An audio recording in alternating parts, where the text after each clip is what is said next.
Okay, so this is Mike Merlin Means of Merlin Public Media, and today we have a brand new episode of our homegrown show called Arts Talk.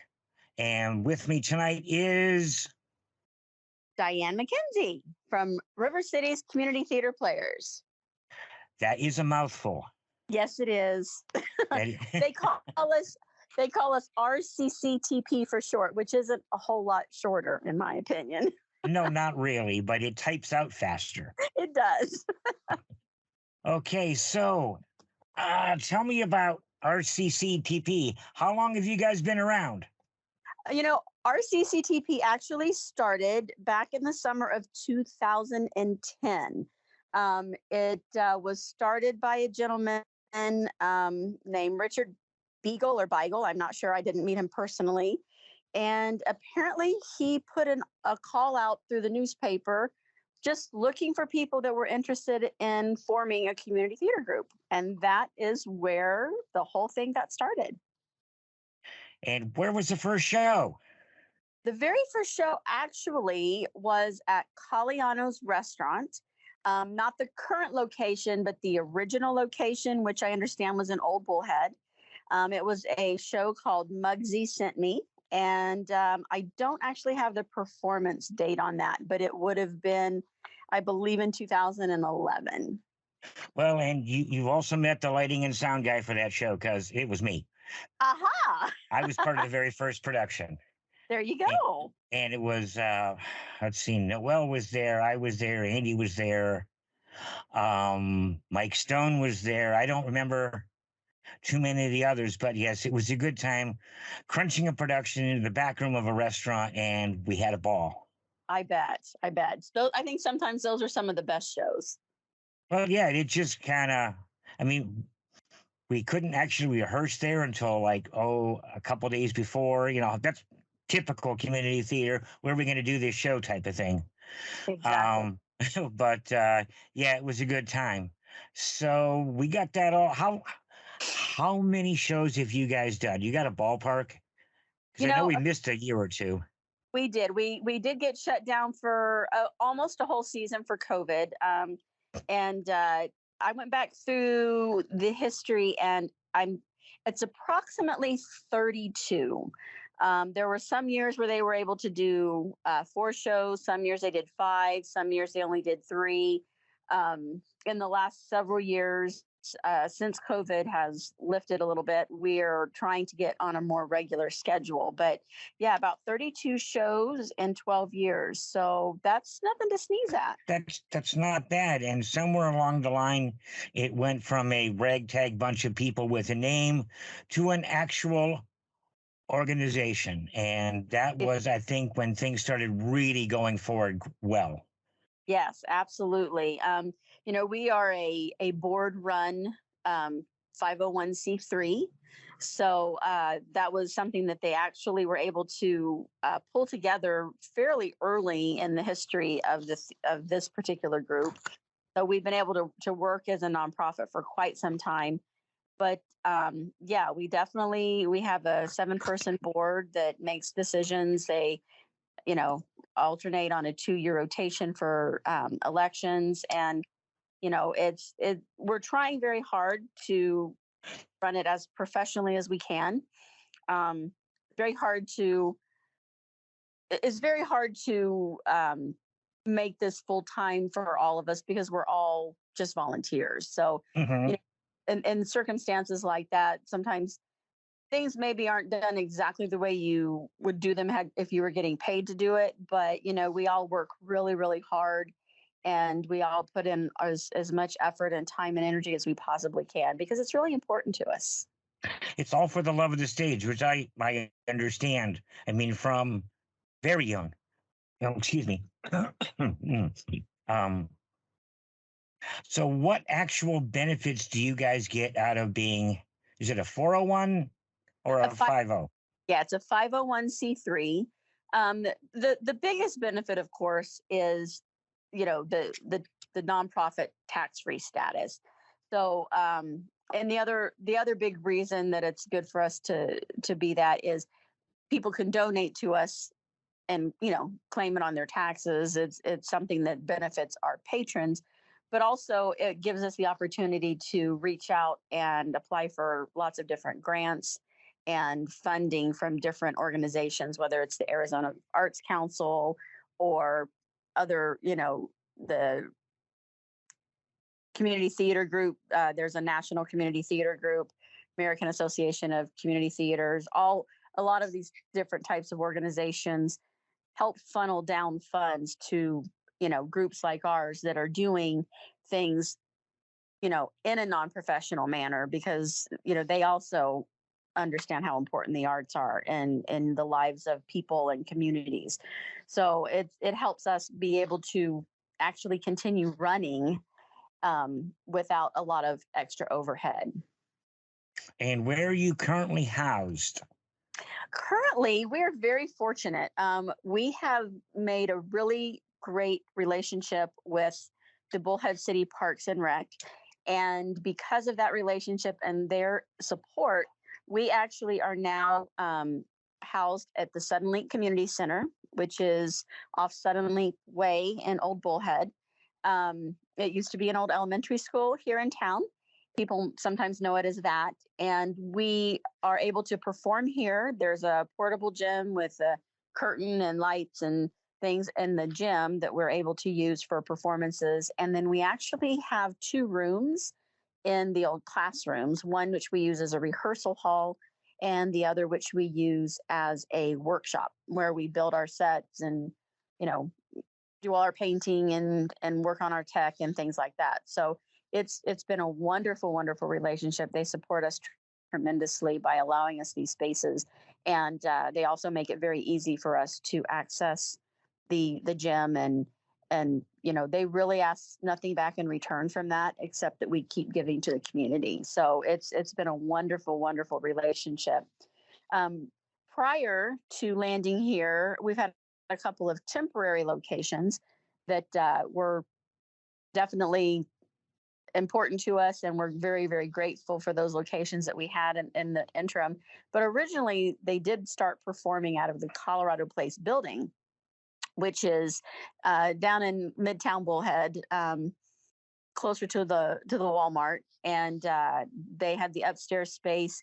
Actually, the gentleman who kind of started the theater owned that building, and let us use that space for many, many years, free of charge.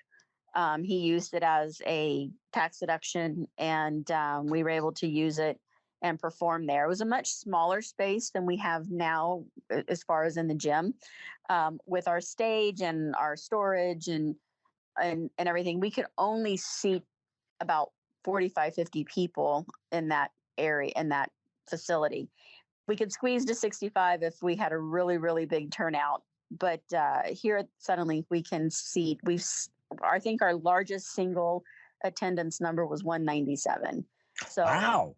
yeah, it's a big jump. It's a big jump. So we've got lots of room, to stretch out in the gym and put chairs. So it's been a definite step up for us all. As much as we loved the space at Colorado Place, It that was was a home. beautiful space. It was. That was home. Yeah, and like you said, we've had a couple of growing pains in the interim, trying to find a place that fit. But so far, this has worked really well, and we've been out here a little over a year now. So we feel like we've settled in. We feel like Sudden Link's gotten used to us, and we've gotten used to them, and we work together very well. So the relationship has been nothing but promising and good. So we're very happy about that. That's great. I've seen a number of shows down there. Actually, was lucky enough to work on one. It's a great space to do a show, and should all of a sudden another 50 people show up, oh my God, you got it. It's covered.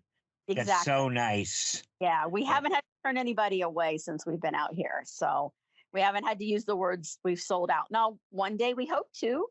We'd love to. Of course. We've sold out. Sorry, folks. 200's the tops, and we can't put anybody else in here. So, and it was the 197 was pretty tight, and that number could be off 10 or 15 either direction. But yeah, we definitely haven't broke the 200 mark yet. But so yeah, 200 is fire marshal code. Is that your break point?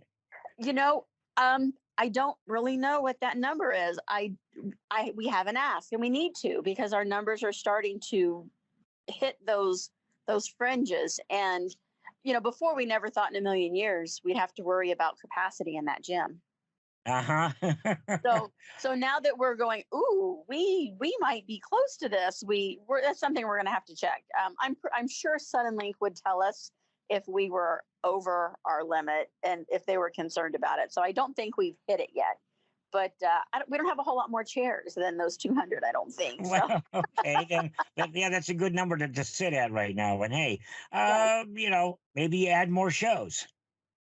Well, our season's pretty tight. So currently right now, with the space that we have, we are doing 4 to 5 shows for the adult side, and then we're doing 2 shows each season with the children's theater. And with that schedule, we're already crossing over. So, like right now, well, it's the end of the season now, so we only have the 1 show that's in works right now. But the first show in the fall, we'll start rehearsing, and about halfway through that show, the first show of the year for the children's theater will start rehearsing simultaneously. So there is about a halfway point where everybody starts crossing over. So the children's theater performs, and about towards the end of the children's theater run, that's when the next show has auditioned and starts rehearsing. So it's a pretty constant movement. And that also took some learning. That was a learning curve to figure out how to do that, and to be able to have time for everybody to be in the rehearsal hall. And they have certain things they bring in for rehearsals, and the children's theater has certain things they bring in for rehearsals. And so when you're doing it all at the same time, there's that cooperation and crossover that happens. Not to mention, you have to build one set and then turn around and immediately work on the next set. So it's been pretty constant. Unless we were to extend into the summer, I don't see us having room to add another show. So unless we took the children's theater out of the normal rotation and shifted them down to be completely coinciding with another show. But it's a lot of work. That'd be tough. That'd be even tougher. It is. It's a lot of work, and it's very hard. I mean, it's working, and we're all working together to make that work. But to make it any tighter, I'm not sure it would work. Not yet anyway. Someday when we have a full theater and we have a rehearsal space and we can be on stage at the same time and things like that, that's down the road. And of course, a big dream for all of us, to have a dedicated space just for shows. But, that's something to look forward to. So how long have you personally been involved with RCCTP? With RCCTP directly, I actually performed my first show with them in September of 2018. I had been in town for about a year and a half. I moved out from Ohio, and yay, Ohio! Yay! But that was my first show, and then I've been involved.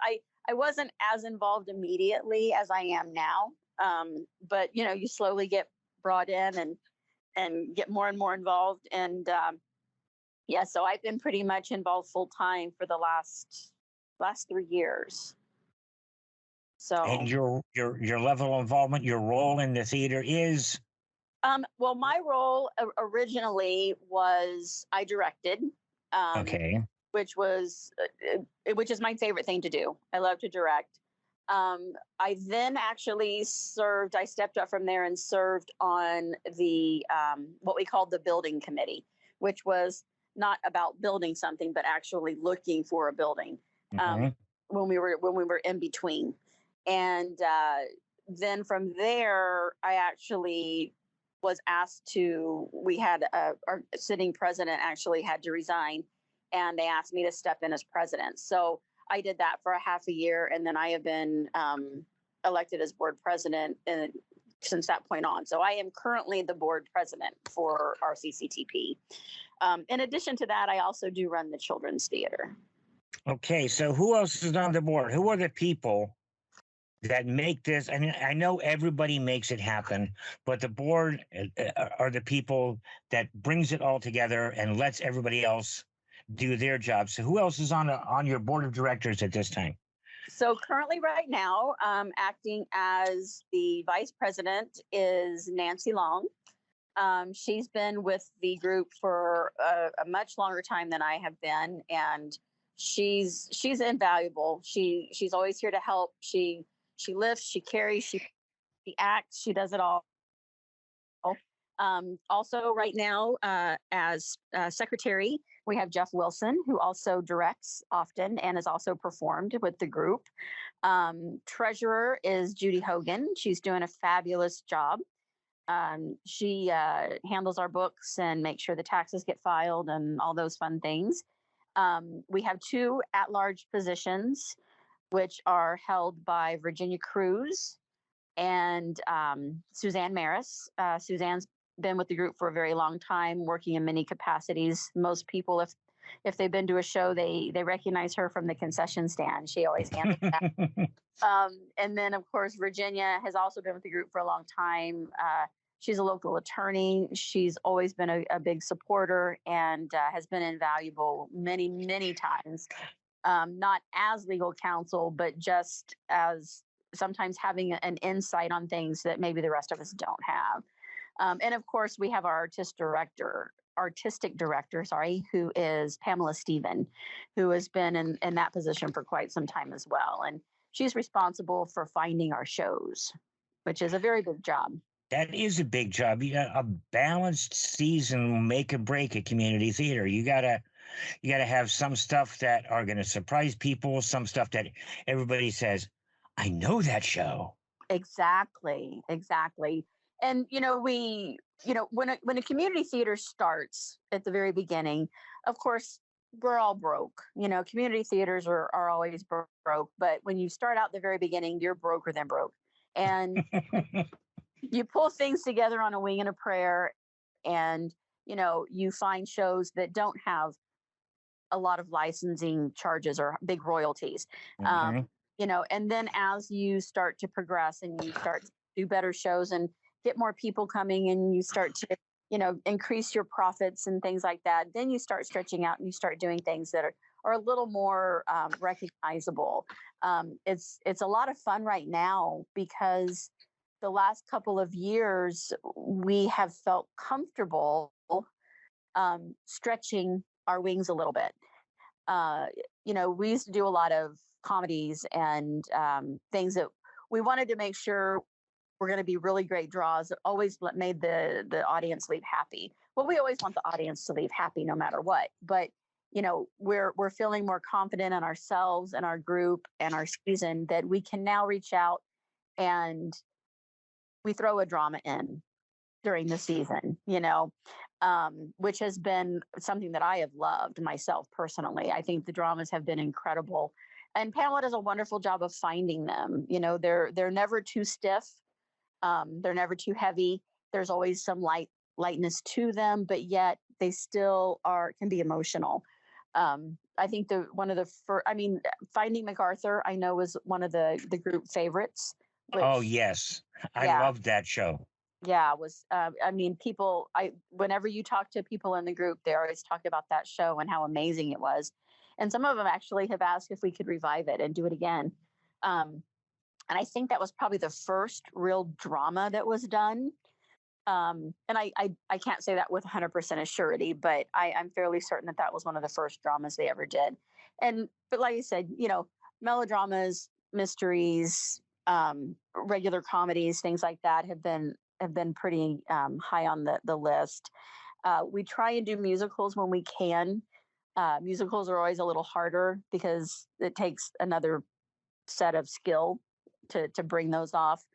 But we were able to do a couple years ago. We were able to do Still Magnolias, which is a very light-hearted drama, but a drama nonetheless. We did Silent Sky this year, which was also a drama. Mom's Gift, it was very lighthearted and fun, but it also had a very serious side to it. So I remember watching that comedy, and in the middle, toward the end of that thing, I'm crying my eyes out, and I'm like, "What did you guys do to me, man?" exactly, and that's a goal. When I directed Steel Magnolias, I told the ladies, I said, my goal is to make somebody cry in the audience. And they kind of looked at me, and I said, no, I'm serious.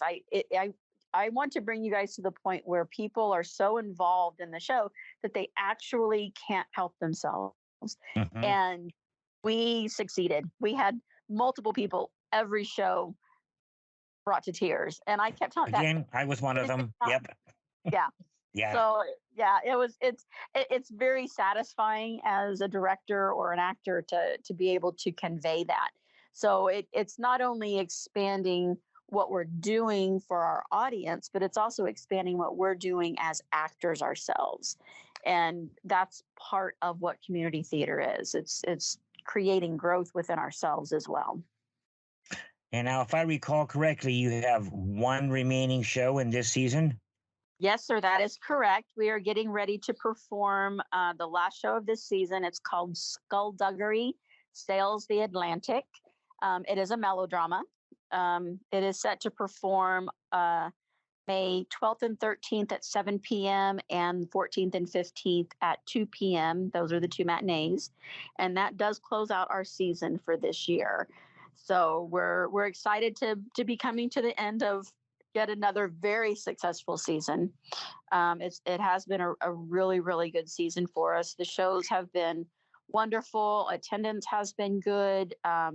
Word of mouth has been incredibly positive, and we just hope to keep doing the same thing and just getting better year after year. What do we have to look forward to next season? Or No, am I asking for too much too soon? no, you are not. I can tell you exactly what we're doing next season. So next season, we're going to start off with On Golden Pond, which is Oh, yes, classic that a lot of people are going to recognize, which we're very excited about. Um, it's going to be the first show of the season in September. The Christmas show next year is going to be Christmas in Oz. It's actually a musical fantasy, which will also incorporate some of the kids from the children's theater. So it's usually a joint production. The third show this season is called Baggage, which is a romantic comedy. And then the last show this season is You Can't Get There From Here, which is a comedy mystery. There is some light discussion right now about throwing in a fifth show at the end of the season, but that has not been confirmed completely yet. So there may be that bonus show at the end of the season, but we'll have to let you know about that. But that is what we are looking forward to for next year. okay. Now, the really important questions, I'm assuming from your point of view. How do people find you? I Okay, want so to volunteer. I want to write you a check for $30,000. I want to, how do I find you? it's not as hard as you would think. You talk to people in town and you say you're from the community theater, and they go, "We have a community theater," and we go, "Yes, and we've been here for a long time, but we're really not that hard to find." So there's three ways you can reach us. Four ways. I'm going to give you four ways to reach us. One is by phone. You can reach us. We have a theater phone that is monitored, and calls are returned as promptly as possible. And that number to reach us is 928-299-6057. You can also find us on Facebook, River Cities Community Theater Players.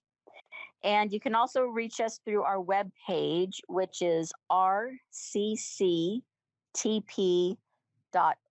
which is the abbreviation acronym for River Cities Community Theater Players. The fourth way to reach us, which I'm going to throw out there, is we actually hold a general meeting at 7 p.m. the third Thursday of every month. It is open to the public, people that are interested, people that have questions, people that are thinking they want to join us, think they want to come and meet us before they decide if they want to join us. But that is at Sun and Link Center in one of our rooms, depending on whether we're in rehearsal or not. It's either in room 202 or 104, but they're right across the hallway from each other. So you can find us there 7 o'clock every third Thursday of the month. So come out and meet us if you are interested, or like I said, if you have any other questions, you can always reach us through social media, website, or just by giving us a ring. Okay, we know general theater, but what type of volunteers are you looking for? What are the skill sets that you need to take things to the next level?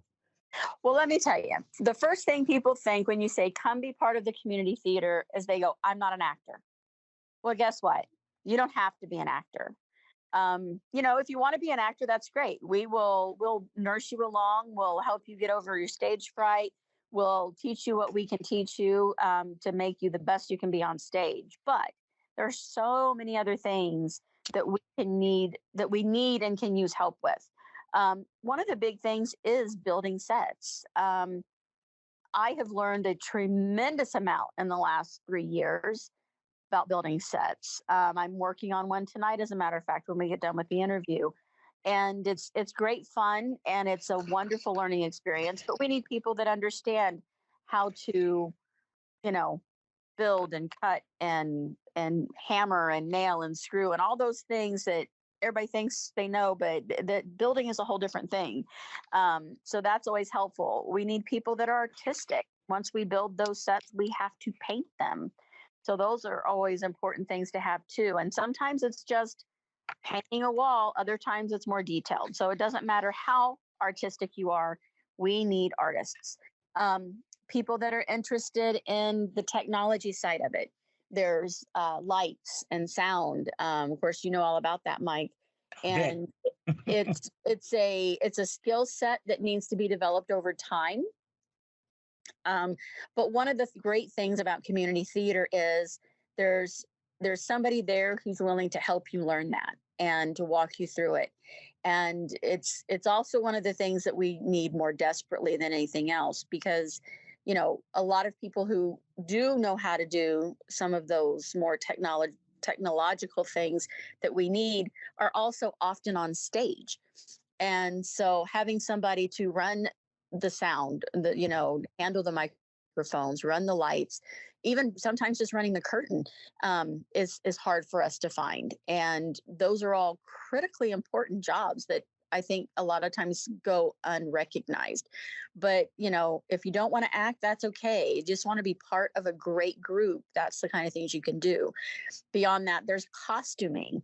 If you know how to sew, if you're creative in that respect, if you can just alter hem a skirt, all those types of things come in incredibly helpful. Sometimes it's just muscle. We need people to set up chairs. We need people to carry flats back and forth from the workroom to the gym. People that are willing to come in and do that. We have people that have to take tickets. We don't have a box office anymore. We've advanced to where we now have an online book ticketing service, but we still have to handle checking people in and things like that when they arrive for shows. People have to be there to do that. We need people to design and create programs. Marketing in that respect, graphic designers, people that like to do that. Very creative outlet. They can make programs, they can do flyers, they can make posters, they can design ads for the newspaper. All of those things are very important and need to be taken care of as well. And people come in and volunteer and they just work, like I said, with Suzanne and the concession stand. So there's backstage help. There's people that help with sets and props and stage management and making sure that the wine glass is on the right table at the right time. It's a very important thing. And it's so you don't have to be an actor to be involved in community theater. And a lot of people don't realize that until they get a chance to come in and meet us and see the things we're doing. Then there's those of us that you couldn't get us on stage with a gun to our head. I'm one of those. And trust me, I'm busy with the theater all the time, and I never set foot on stage. So it is not necessary to be involved to be an actress or an actor. It definitely is not. But we're always looking for new faces and new ideas. And that's one of the other great things about community theater is, you bring people in, and we're a very open group where we want to hear your ideas, your thoughts. We love it when people say, "Oh, we'd love to see this show," or "We'd love to, be part of this show," or, "Hey, I can help you create, this particular look on your stage." And what if we did this instead? And we're always open to that because, we just want to continue to develop and grow and just get better, because the better we are, the better we are for our audiences. So, I can't think of a single person in the world that doesn't have a skill that couldn't be a contributing item to a community theater. That's about right. And any skill set at all, from arts to non-arts to just brawn and labor to actors and designers. It's an amazing. The theater itself is just a collection of everybody. It's a total cross section of humanity, and it's It a is. wonderful thing to be a part of. It is. And like I tell my kids all the time, we function in a judgment-free zone. Everybody is allowed to make mistakes, and everybody's allowed to be exactly who they want to be. And we love you and accept you. And that's one of the great benefits of community theater. His theater is the most professional, semi-pro, college, everything I've ever done. Everyone is welcome. Yeah. It's just, and like you said, you're free to be you, and there's no judgment. It's an amazing collection of people. Yes. Okay, so we're getting near the end here. So this is what I'm going to do. Okay. Things that you feel people need to know that I haven't asked you about, let us have it. Tell my listeners what else they need to know. It's all you.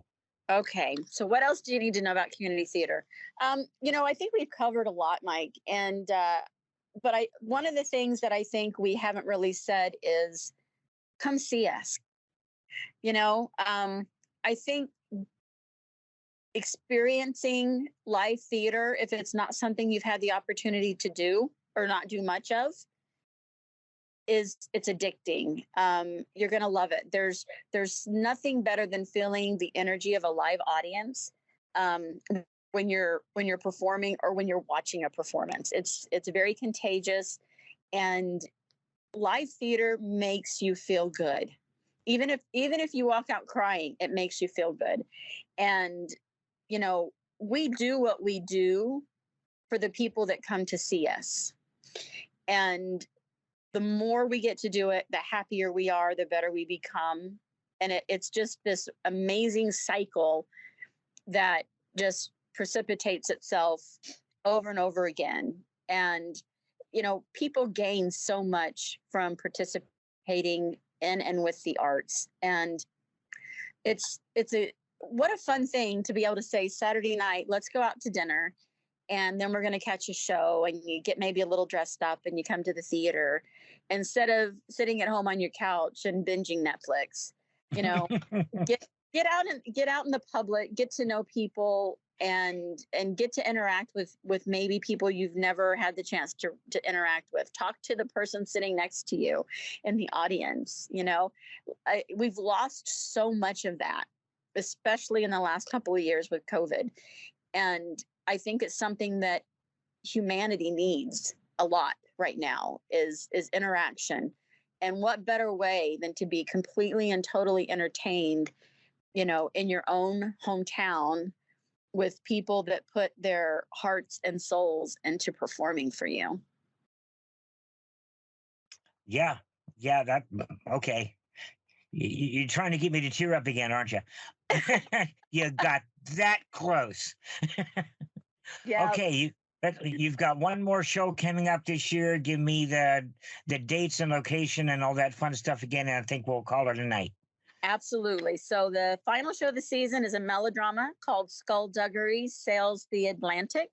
It is a melodrama, if you don't know, is kind of a tongue-in-cheek show, lots of comedy, lots of funny nudges to different things. For example, the ship in this particular show is called the SS Gigantic instead of the Titanic. Lots of little funny jokes like that. It is on May 13th or 12th, 13th, 14th, and 15th. The 12th and 13th, Thursday and Friday, 7 p.m. Doors usually open at about 45 minutes before. And May 14th and 15th, those are matinee shows. Those are at 2 p.m. Same thing, about 45 minutes before. Also, which I didn't mention before, and I'll end with this. You can purchase tickets in advance, and you just need to go to booktix, RCCTP.com, and you can order those tickets online, print them out, bring them in. Don't have to wait in line. We just scan them and you go sit down. It makes things a whole lot easier. And if not, we can always do tickets at the door. All of our shows are general admission. So if you want to sit up front, get here early. But otherwise, we're just happy to see you and hope you will come and join us. Thank you so much for your time. This is one of the interviews that I kind of have a little insider peek into from my time working on and off with you guys when I was a little healthier. It makes me feel good to see you guys doing well. Thank you for your time, and I hope to talk to you again soon. I think we probably will be. Sounds good to me. All right. Thanks a lot, Mike. Okay, thank you. Good night. Good night.